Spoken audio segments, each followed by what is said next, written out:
Item number SCP-4359. Index Sash Lantern. Object Class Safe. Special Containment Procedures. SCP-4359 is to be kept in Safe Class Anomalous Locker 31 at Site-47. Requests for testing must be submitted to Site Director Dr. Parrish.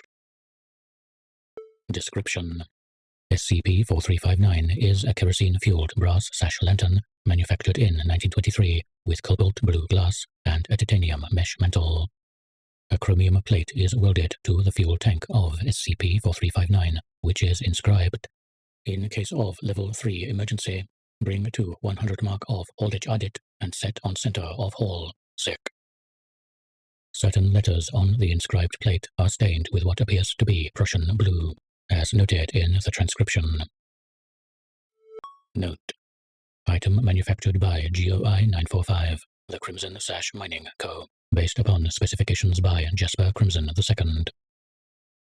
When fueled and activated via a built-in flint and steel rotary striker, SCP-4359 emits indigo, violet, and ultraviolet light in a 360-degree radius from the mantle. This light has been measured to roughly 100,000 lux, similar to direct sunlight. Testing has revealed that, when SCP-4359 is used underground, light emitting from it will reveal dark red directional markings, designated SCP-4359-1, which are not otherwise visible on cave and mine walls.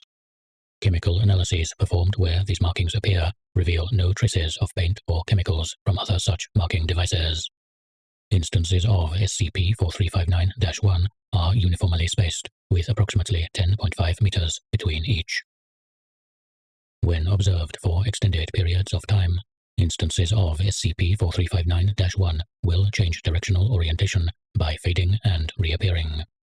The directional adjustment happens at random intervals and takes 1.36 seconds to complete.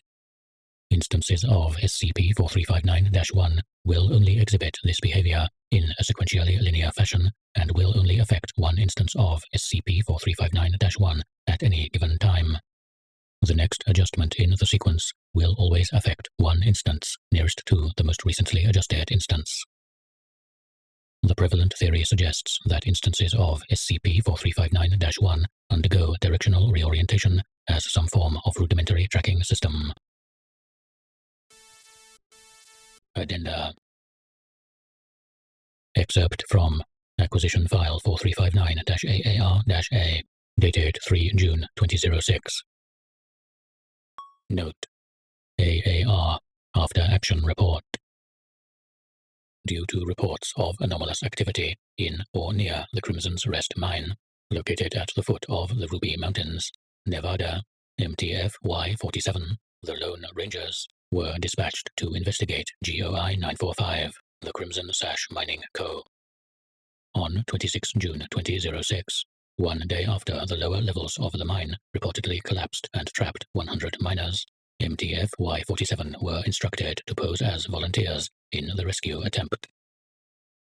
According to C. Laradeka, team leader, MTF Y-47, the sulfur and methane levels in the mine were too high to risk going in too deep, but we found this unusual blue lantern about 46 meters in from the entrance.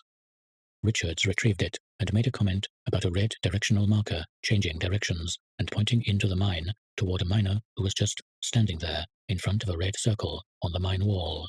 But we didn't want to stand around breathing in chemicals, so we brought the lantern out with us. Excerpt from Possible Supporting Documentation 4359-NV-1849-VC.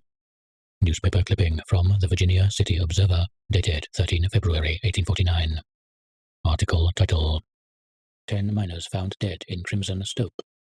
Recovered from GOI 945 offices on 26 June 2006. Please note: this clipping is heavily damaged and has been laminated to prevent further deterioration. Bodies of 10 miners found mutilated at the bottom of the limbs severed and stacked neatly into the gobbing around the entrance to the stope.